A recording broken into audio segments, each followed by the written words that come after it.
So yesterday was the official MLB 2024 draft. How did the Blue Jays stack up against everybody else, and was it a success?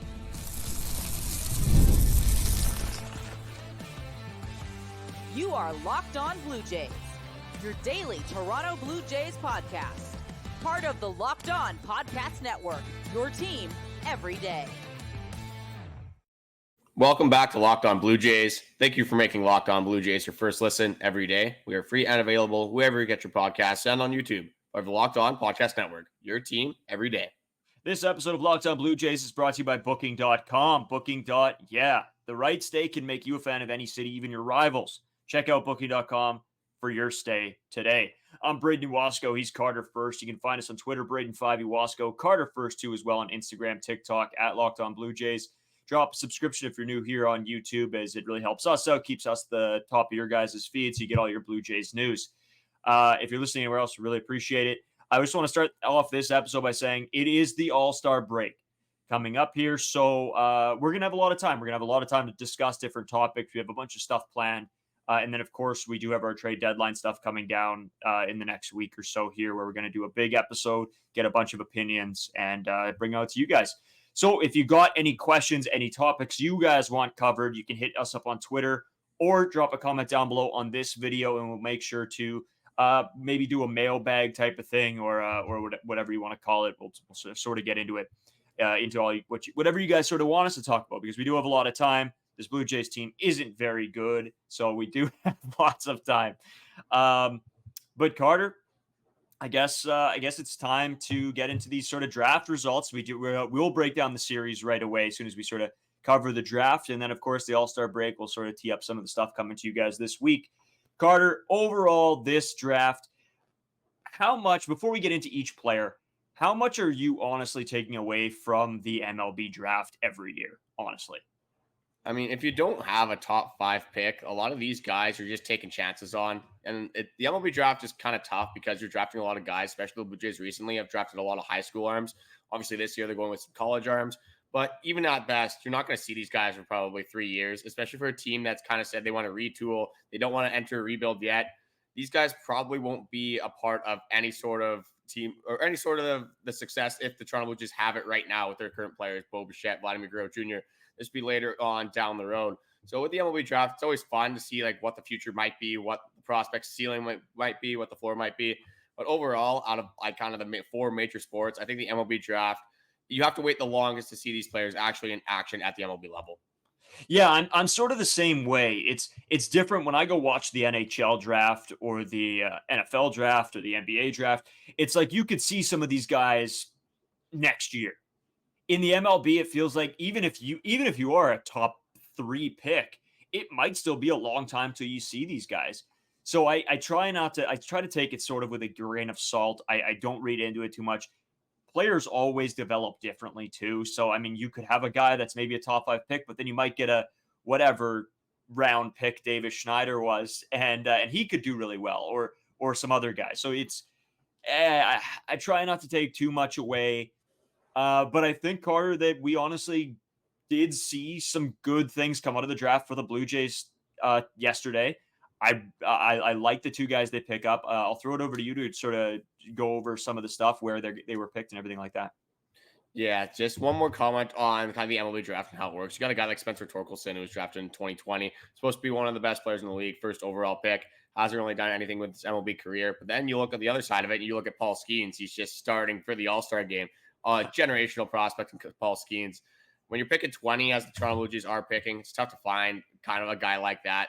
Again, you take flyers, you see what can happen. Hopefully you do draft for upside. But again, we'll see kind of down the road how these picks do work out. But the first pick of the Toronto Blue Jays first round, their 20th pick, was Trey Yesavage. He is a 20-year-old right-handed pitcher from East Carolina. Stacks up at 6'4", 225. He was the 2024 AAC Pitcher of the Year, a guy that was ranked 11th in the MLB Pipeline. The Toronto Blue Jays just kind of love going pitchers. You see Brandon Barrera, you see Ricky Tiedemann recently. A lot of pitchers recently for the Toronto Blue Jays, and you can never have enough good pitching, as you see with the Toronto Blue Jays right now. You think you're so solid with your bullpen, so solid with your starting rotation. And as you've seen this year with the bullpen, definitely not what you want. So you can never have enough good pitchers. And they started off with Trey Yesavage. So this is a guy that has a very high release point in his delivery. A lot of guys you kind of see throwing sidearm, kind of throwing from a diagonal arm slot. This guy is pretty much right over the top, and that works really well with his pitches. He has a fastball, splitter. Those are his main two. Mixes in the slider and also does have a curveball. So a guy that has a very high ceiling. I think he's projected to be a number 2, number 3 guy in the later stages of his MLB career. But again, you could be a lot better than that. He could have ace qualities. And again, maybe he just doesn't work out. Obviously, you hope for the latter. You want him to be a good player for the Toronto Blue Jays future. But overall, looks like a good guy. I've seen a lot of interviews saying that he seems like a great human being. So hopefully we won't have to deal with any of the off-field stuff that always can be a problem for MLB players. But with Trey Yesavage, it's just going to be a wait and see thing. We're going to have to kind of see what he does in the Florida Complex League, Single A, wherever they do start him, and hopefully he can make an impact on the future for the Toronto Blue Jays. Yeah, I'm excited about this guy. They were showing some clips of when he got drafted, and he looks solid. It's tough, again, like we've talked about, to really take anything specific away from this because you don't know how these guys are going to develop, as I said. But he looks good. He looks like he has the attributes of an MLB talent pitcher. So I think that's a good thing. And we look back, of course, the Blue Jays haven't had a ton of luck with their pitchers, their pitching prospects, as Ricky Tiedeman's been struggling through injury. Barrera is also out with Tommy John, I believe, in April. And it just seems like, we go down the list of prospects and the Blue Jays just don't have a ton. I mean, we got the top 100 prospects for the Future Stars game that came out, and the Blue Jays don't have a single guy on the list. And yes, that is, of course, because Ricky Tiedeman's injured. He would probably have been in there. But that's a bad look for the organization. And it's going to take a lot of years for these guys to rebuild this prospect system. And I don't honestly believe that that is a focus as of right now. I think they're still in the try to win now mode, which is crazy to me, looking how terrible this season's going. And of course, we'll get into way more of that coming down the line here in the trade deadline episodes and what, their options are and what they'll do. But yeah, I don't know. You always need more pitching, as you said, but when you don't have any, batters in your prospect system as of right now, I mean, despite Aurelus Martinez, but he's out with an 80-game suspension. It's not a good look. It's not a good look for this organization, and I don't know. I'm happy with the pick they made, but a lot more needs to be done if their goal is to rebuild some of the prospect system. Well, and that's the thing. You're not going to be able to do everything in one draft. When you have the 24th ranked prospect pool in the league, probably not going to do you a whole lot in one draft, especially when you're picking 20th overall. You got to hope that in the future. Well, I guess you don't have to hope for it. You don't necessarily want a high pick in the MLB draft because that usually comes with not a lot of good seasons coming your way. But with the Toronto Blue Jays, you got to hope that some of these prospects do work out. You got to hope that at the trade deadline, considering this team is 8 games under 500, 96 games in the season, that you get some good players back. Yusei Kikuchi, if you decide to move on from Yimi Garcia, hopefully you can restock the prospect pool. Justin Turner, Kevin Kiermaier, who all of a sudden is starting to activate a little bit since being placed on revocable waivers. But hopefully you can move some of these guys, get some assets for later on in the Toronto Blue Jays future. But again, you don't necessarily want assets. The way Ross Atkins is playing this anyway, you don't necessarily want assets for the years of like 2027, 2028, because a lot of these players may or may not be gone. This core may or may not look very different from now. So if the Toronto Blue Jays enter a rebuild, yes, it's going to be nice to have these young and upcoming players, but the Toronto Blue Jays probably will not be good for the next 5 years after that. So again, you kind of want more players for now rather than for later. But again, I'll move into the second round pick here for the Toronto Blue Jays. So this one, they decided to go with another pitcher, kind of staying on the same track as they were before. And they go with Khal Stephen again. I watched a couple highlights on this guy, but again, they were just saying Steven. So I think it's Khal. But again, correct me in the comments if I'm wrong. Well, hopefully we see this guy sooner than later in the Toronto Blue Jays system. This is another guy, another right-handed pitcher. This guy is 21 years old. And it's staying with the same theme, a guy that is pretty long, has a very short delivery. I'm just trying to find his stats here. I got a million pictures of him. But in terms of the round 2 pick, Jim Callis from MLB Network said, in terms of having a feel for 4 different pitches, I think he was one of the better pitchers in college baseball. His fastball, curveball, slider, and changeup are all effective if he throws strikes. So his 2 years ago in 2023, this guy was a reliever, a high leverage reliever, and he turned into the Mississippi State ace this season. So that is something that is nice to see. A guy that obviously you want your starting pitchers to be your best players. The relief pitchers are usually starters that don't work out in the MLB. So if he can be an effective starter at the MLB level, that will be very good for the Toronto Blue Jays team. So in his low campaign with the Mississippi State Bulldogs, Stephen made 16 starts, amassing 96 innings pitched.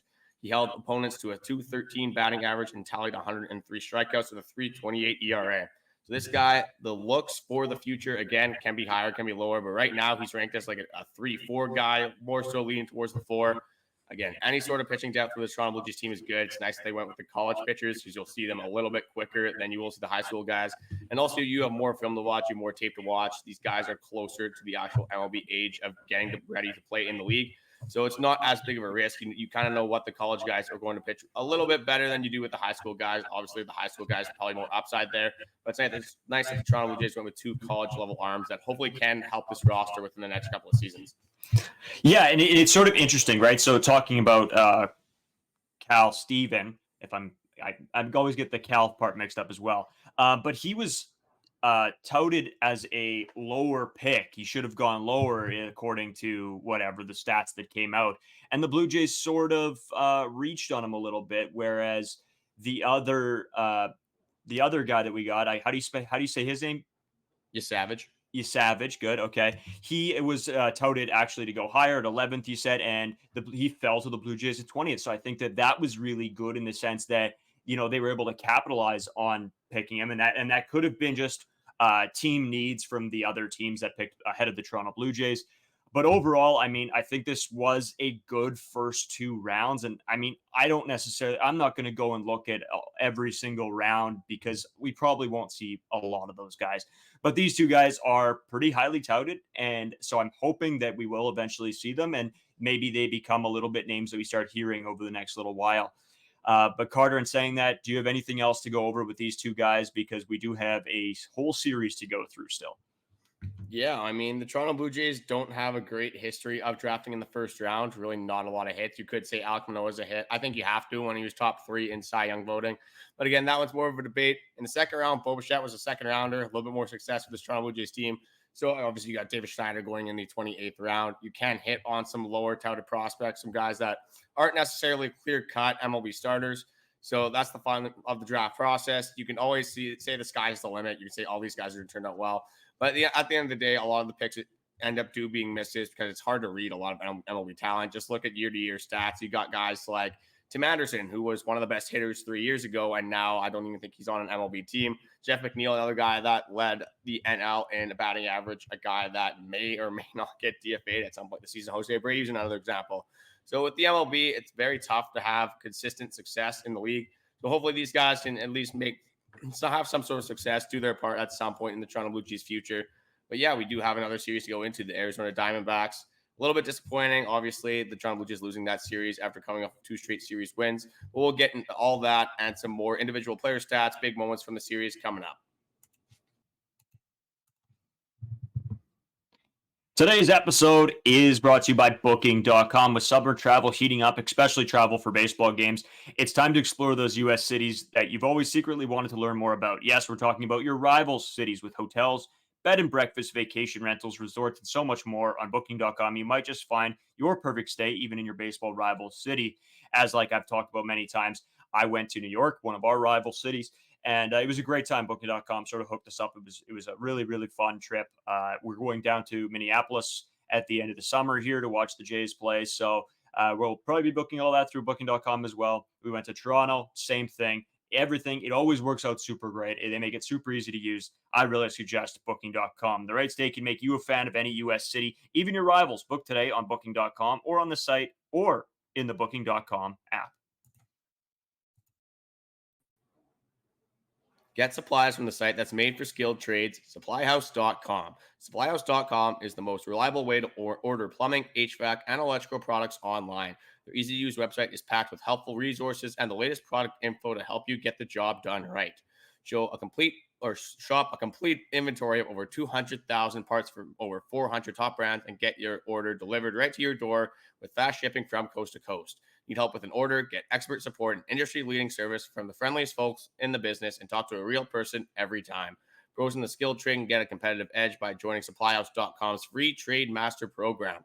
Every Trade Master gets access to a dedicated phone line, free shipping, and discounts on every order.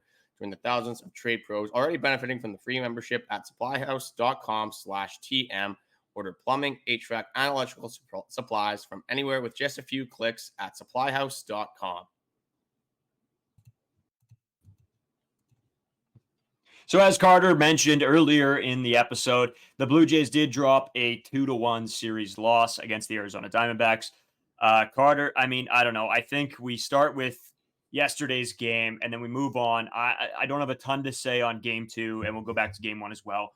But in speaking of yesterday's game, it was a little nerve-wracking to say the least, as the Blue Jays almost blow a 7-run lead and almost lost that game. But thanks to Vladimir Guerrero Jr. and a little bit of Kevin Kiermaier in there as well with the grand slam, Vladdy hits the go-ahead home run in the 7th inning to take the lead 8-7, and that's how the game ends.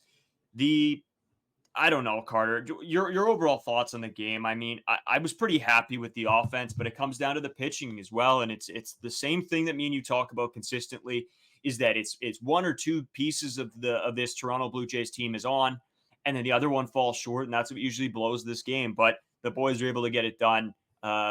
What did you see anything specific? Anybody that really stood out? I mean, besides Kevin Kiermaier and Vladdy, I mean, those are pretty obvious, good games from those guys. But anybody else in particular? No, it's just nice to see 8 runs from the offense. It's just a weird, typical Toronto Blue Jays fashion. Zach Gallen, one of the better pitchers in the NL, the best pitcher on the Diamondbacks. You get to him very aggressively, scoring 7 runs off of him. And then Ryan Nelson on the Friday game, you allow him to go 7 innings, get a quality start for a guy that has an over 5 ERA. You would think the games would be flipped, but again, the Blue Jays get runs off Logan Webb. They decide to get runs off Zach Gallen. Just one of those things, I guess. Again, you want a series win at minimum. Again, series wins, even at this point, you got to get them. They're almost like splits for a regular team at this point. The Toronto Blue Jays need to keep winning games. But who are we kidding? 8 games below 500 at the All-Star break. Definitely not looking good for the Toronto Blue Jays. But yeah, George Springer just continues to stay hot. Spencer Horwitz, another hit today. Vladimir Guerrero Jr., obviously, with that backside home run, absolutely launched that into right center. Kevin Kiermaier, since what's it, disposable waivers? Revocable. Revocable waivers. There it is. But yeah, you place him on there, and he's like, oh, the Toronto Blues don't want me. I'm going to show them why I should be here right now. Just launches a grand slam. Definitely didn't have Kevin Kiermaier grand slam off Zach Gallen on my bingo card. But hey, here we are. Launches that ball into right field. You'll love to see it. But then obviously Yusei Kikuchi gives up a million runs, a 7-run inning for the Diamondbacks, making it 7-7. I was pretty scared, I'm not going to lie. I'm already not happy about a series loss, especially on that Friday game. But if you would have got swept by the D-backs, again, there's not a lot of hope in the Toronto Blue Jays ways right now, the way they're playing baseball. But at least you get one. At least you go in the All-Star game with, I guess, some okay feelings. A sweep would have made me be feeling a lot worse right now, but definitely not a lot of positives overall in the series against the D-backs. So, Carter, talking about sort of that and going into the All-Star break, and maybe we'll get more into this on the third segment, but what my sort of feeling is I think I feel very differently if they instead lost. So in the past 3 series, if they would have lost the first series and then won these past 2, I go into the All-Star break with a little bit more hope. But now it was 2 series wins and now a series loss going into the All-Star break. I feel a little not as good, I think. And I don't know if that's just a mental thing or, you want to go into the break playing good baseball. And I think they are. I think the offense has found the stride finally. For the most part, I mean, there's going to be games where they're just not on, and that's going to happen to any MLB team. But is that the same for you? What have you felt better winning back-to-back going into the All-Star break compared to winning back-to-back and then losing right before the break? I mean, yeah, I feel a little bit better, but it's more so with the current state of the Toronto Blue Jays. I would have liked just to have a bunch of series wins in a row. I would have liked to have been even 2 games under 500, never mind 8. It definitely doesn't give you a lot to be hopeful for with the rest of the Toronto Blue Jays season. So, no, I can't really say that it makes too much of a difference. I guess slightly. It would have been a little bit better if you win back-to-back series. But even then, the momentum is just – you lose momentum aggressively. I guess that's one thing you can argue. But you're going to lose momentum going into the All-Star break anyway. So You got a bunch of days off. Again, you just want to win baseball games. You want to win series. The Toronto Blue Jays don't do that. I'm definitely not going to be happy with the way the series went. But one guy we got to give a little bit of credit to here is Dalton Varsho getting revenge against his old team. 3 triples in 3 games from Dalton Varsho. absolutely insane. Definitely making that trade look a little bit better, at least. Gabriel Moreno going 1-for-8, obviously, only playing in the 2 games. Not looking that good. Dalton Varsho, I think, had more hits than both Moreno and Gurriel combined. So you'll take that as a win in Toronto Blue Jays land. Again, we used to say that, oh, we need wins. Can't take the little things anymore. Now the little things is all we have in Toronto Blue Jays baseball. So you got to be happy about some things like that. But what a series from Dalton Varsho. Yeah, I agree. And you know what? There's always going to be that comparison of was the trade worth it? Was it not? There's going to be people fighting back and forth. I mean, we have those conversations just between us and in between our friends. Never never mind on this podcast. So it's always going to be that question. And to see Dalton Varsho come out on top, I think is a positive sign. But then you look at the season in the whole and you think, maybe it would have been better. It's going to always be a debate. And honestly, probably in 10 years, when we look back at this stretch of Toronto Blue Jays baseball, we'll still be having that debate because there won't be probably a clear-cut answer. You could probably argue it either way. But great to see it from him. Another guy that I got to give his flowers in this game was John Schneider, who actually got tossed for a respectable reason. I think understood the situation that they were in, got out there, and got tossed in a normal way. The last time John Schneider was tossed from a ball game, we all thought it was too little too late at that point. In this one, he gets tossed arguing check swings. The ump already had it out in an earlier game with Chris Bassett, I believe, as well. So it's good to see John Schneider sticking up for his players, trying to get in there, doing what he has to do. And I never want to see a guy get tossed, but like I've said in our couple past videos, is that once in a while, it's that little bit of an extra spark the guys need. You see your manager get tossed, and then, okay, it lights a little bit of fire in everybody, right? Gets the emotions going a little bit.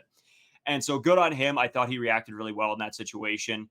Besides that, Carter, I mean, it's a win. It's a win. It was a almost blown win, but it was a win. Yeah, at least we got one win, I guess. I mean, Ernie Clement continues to be hot. Obviously, the Kevin Kiermaier home run was awesome.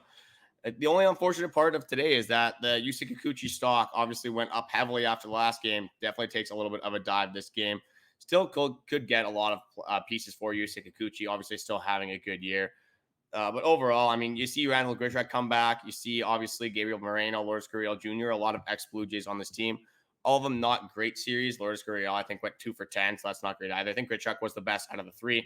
But overall, again, I'm not happy with the series loss. But Jays are 44-52. At this point, we're getting a little bit numb to it. We kind of know what to expect from this team. Can I say I'm surprised? Not really. The Diamondbacks are playing decent baseball. And I'm not surprised that, again, the 2 pitchers that you think you get to, Diaz and then Ryan Nelson, you don't really get to whatsoever. Well, especially Diaz. I mean, that game was 12-1. That's pretty much all I'm going to say about that game. Horrendous baseball game, obviously, on that Saturday. A tough loss on Friday. Again, you see, look at this bullpen. The bullpen doesn't blow a bunch of leads on this road trip. You probably go 7-3. Instead, you go 5-4. Or 7-2. Instead, you go 5-4. Definitely not as happy about that. If we were 6 games below 500, maybe we're a little bit more positive. Maybe we aren't. That would come with a lot of series wins. Obviously, a series sweep would have felt better. But here we are, still 8 games below 500 with just over 65 games of baseball left to be played. Yeah, and then that's sort of exactly it, right? Is that it's the consistency, which we've been harping on since day one of this podcast, since the season started, was consistency with this ball club, and they just haven't been able to find it. Another guy I forgot to give props to was Baroa in that 9th inning, making a great play off a bad read, I think, originally. But he gets the play done. He makes a great catch and then makes the second one too to sort of wrap it up. And I think that was a little bit of the dagger. And an even better feeling was that it was against Moreno and Gurriel. So great there.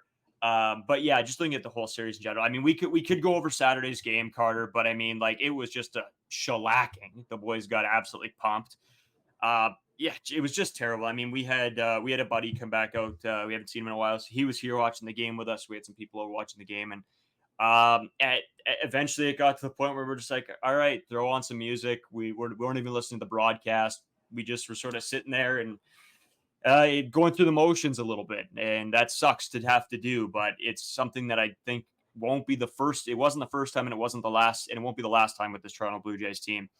The Friday game hurt, Carter. The Friday game hurt. I expected a little bit more with how that game was going, and when they sort of started to rally, I had some hope and a little bit of a dagger.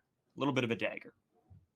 Yeah, I obviously made a TikTok about that Trevor Richards thing, but I just want to say one more thing about the third game before I get to the first game here. Obviously, nothing else to say about the second game either. We turned it off in the eighth inning when the Blue Jays were down 12-1. Like, what's the point even watching that, wasting our time anymore?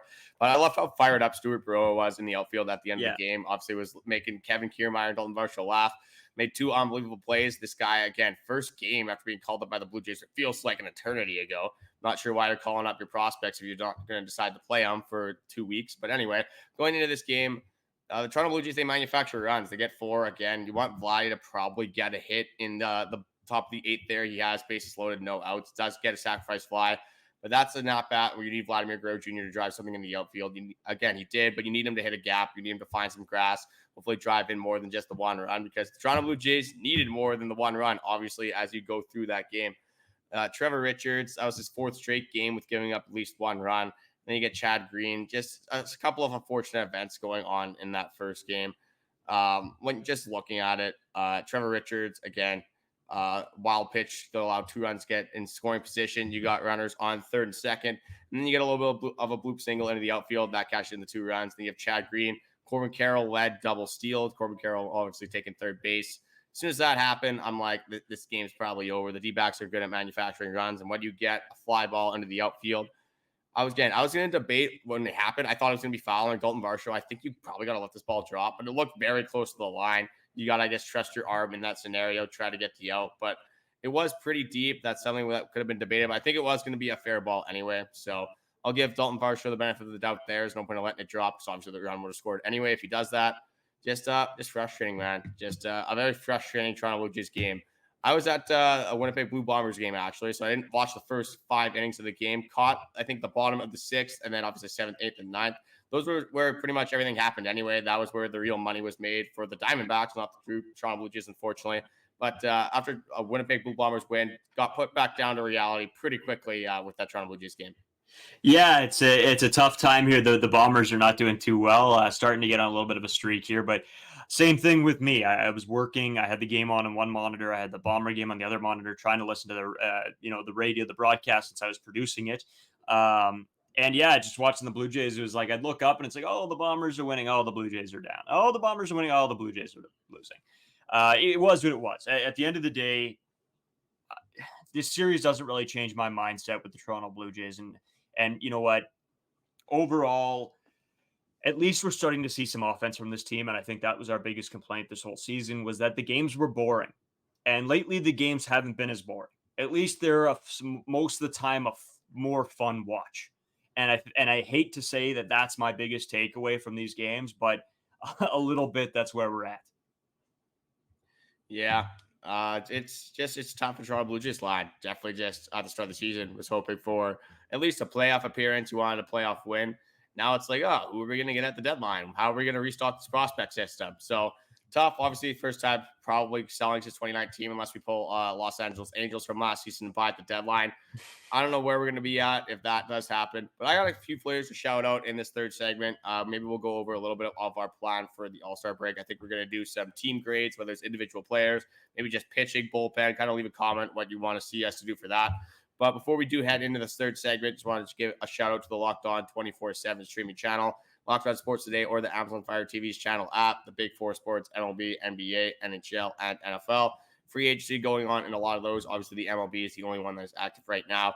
WNBA, college sports also available on there. Whatever you do want to tune in, whether it's 4 a.m., 4 p.m., you name it, 24/7 for a reason. So check that out if you have the opportunity. But we're going to get into some who's hot, who's not, and then a few other things in this last segment coming up.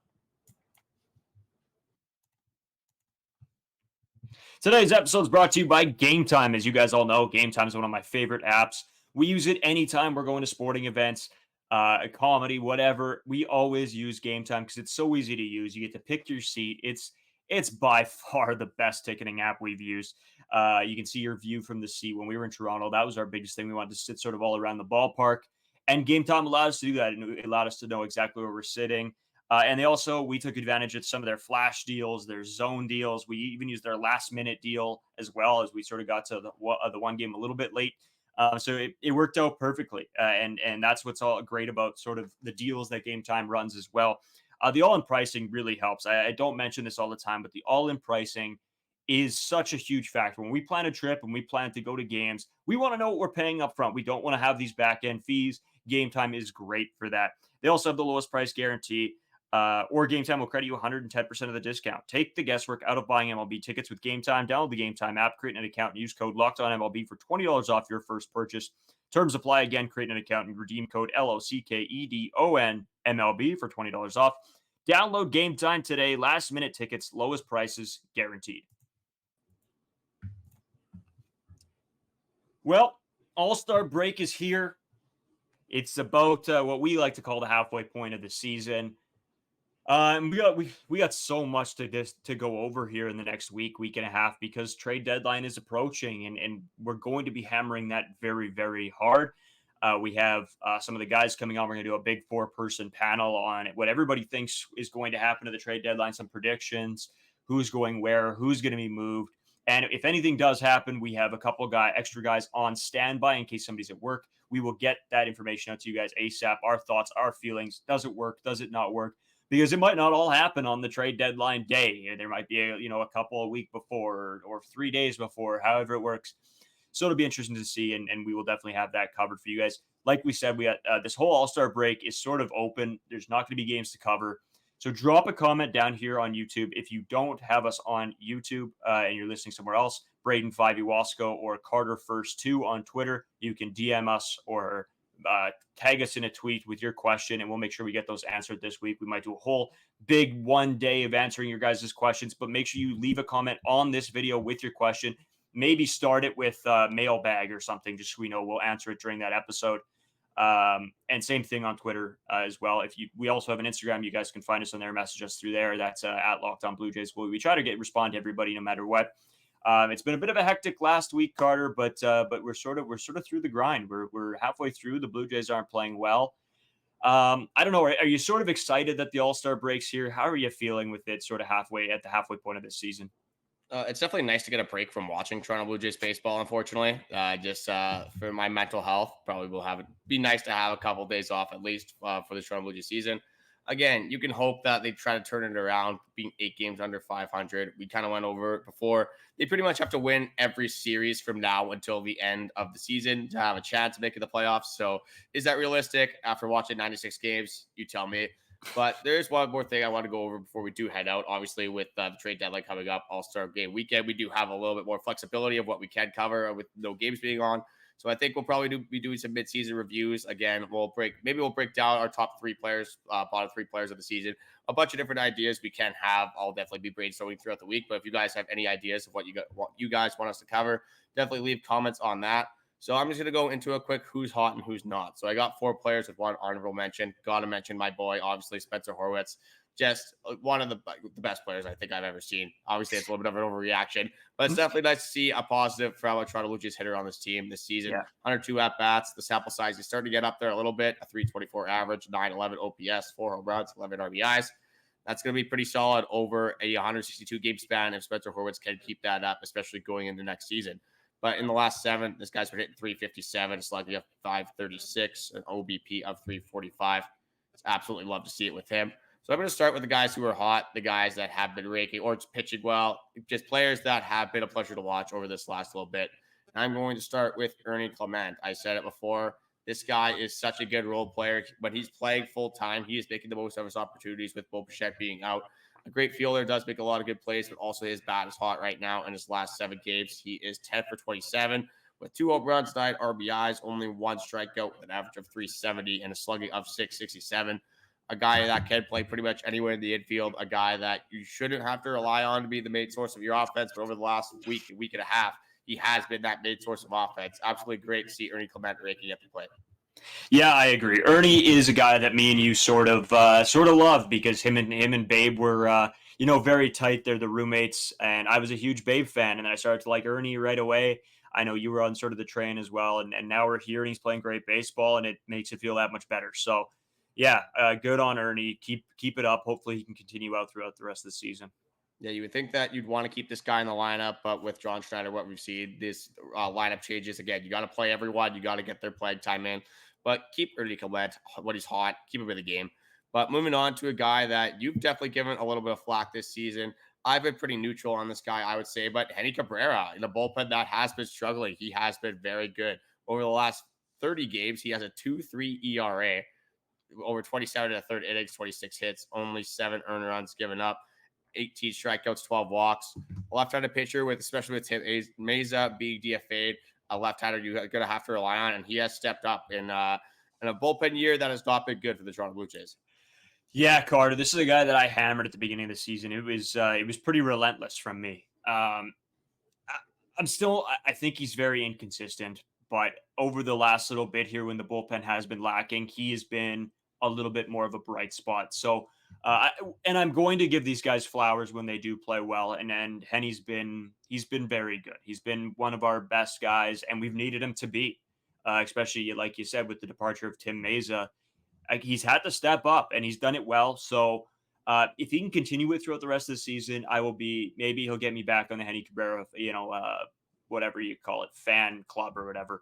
But yeah, at the start of the season, Carter, I am not going to turn that down. I was not a Henny Cabrera fan, and he's slowly, getting me back, but it's going to still take a while for me. Yeah, all aboard the Henny Cabrera trade for me. Henny Cabrera obviously is playing really good right now, but we have to sacrifice one of our relief pitchers. I've kind of hammered him a little bit in this episode because 4 straight games with runs allowed. Trevor Richards. Guess what Trevor Richards' ERA is in the last 7 games? In the last 7 games, 9.2. That's not a bad guess. 9.39, 7.2 innings pitched, 8 earned runs. I'm killing these guesses today. He's giving up the long ball. Just unfortunate from Trevor Richards, especially for a guy that you were thinking about moving at the deadline.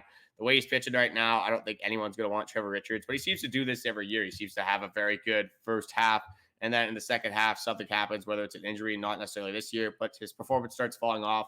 I don't know if that's because it's being overused. I don't know if it's just that people are starting to figure out his pitches. Maybe the execution isn't as good. Some of these changeups, when the changeup isn't on, it's not that great of a pitch. Obviously, it's like an 80-mile-an-hour changeup. That kind of just can be floated in there.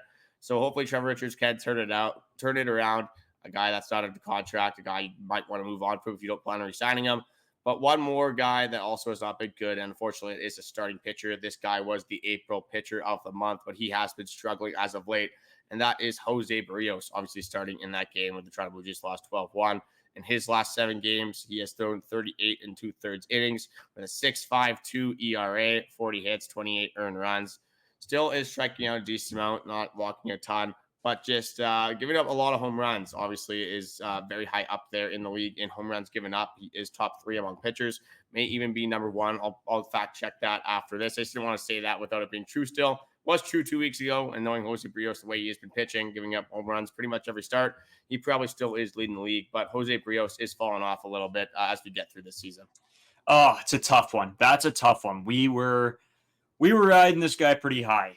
He had an excellent start to the season. He was my pick for the All-Star game early on. I said if he can continue it, he will 100% be there.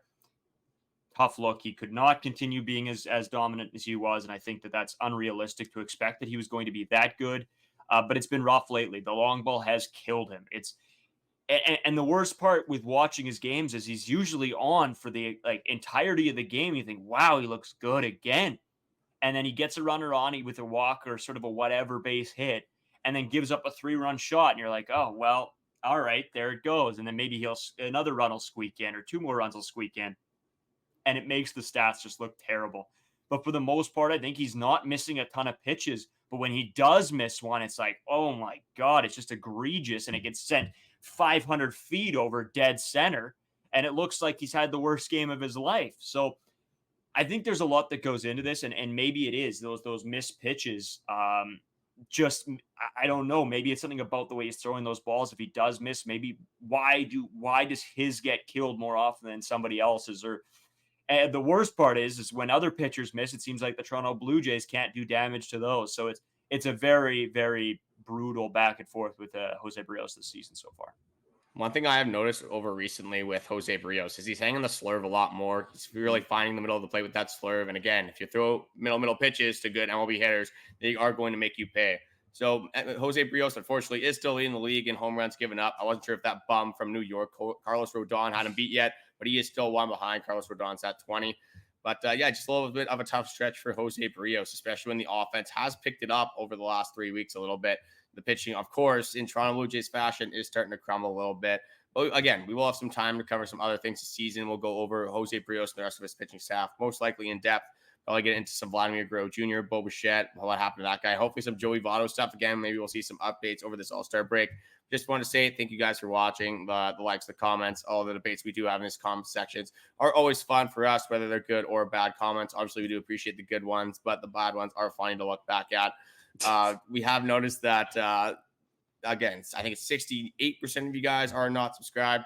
So if you guys are coming back, looking at all of our podcasts, watching them, commenting on them, it does help us out a ton if you do subscribe, and also keeps our podcast at the top of your page.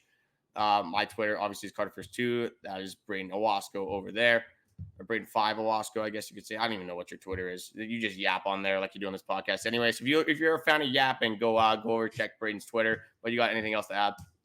No, you know what? It's been a rough start to this season, rough first half, not where we thought we'd be at this point. I mean, we took over this podcast and we're excited. We're the biggest Toronto Blue Jays fans you'll find. But yeah, it's been tough for the first year that we take over the podcast. It's been a rough first half for the Toronto Blue Jays. So hopefully they can pick it back up in the second, or moves can be made that make me get us excited for the seasons to come. Braden 5 Owasco on Twitter, Carter1st2 on Twitter. Again, send in those mailbag questions. We'll definitely get to those, but make sure you guys just put like mailbag or something at the beginning so we know which ones you guys want us to answer. We'll be seeing them anyway. We go through all the comments as well. We respond to pretty much every single one. But just take the break from Toronto Blue Jays baseball and do something fun, whether it's just going outside, hang out with family, some friends. You got a little bit more time on your hands. Might as well appreciate it. The only All-Star the Toronto Blue Jays have is Vladimir Guerrero Jr., so he will be starting in the All-Star game. Home run derby, you got Teoscar Hernandez, I guess, to cheer for, unless you wanna go with Alec Bohm, who's probably just gonna be slapping singles all over the ballpark. But I'm glad to have a little bit more time here. We do have a lot of baseball of our own to play as well. It seems like we might as well be MLB starters as well with the podcast every single week, and then playing slow pitch. I think there's 3 games this week. But again, just enjoy some time off from Toronto Blue Jays baseball. We'll be back tomorrow. Thank you guys for watching. And we'll get into a bunch more stuff coming up this week, so be sure to tune into every single podcast.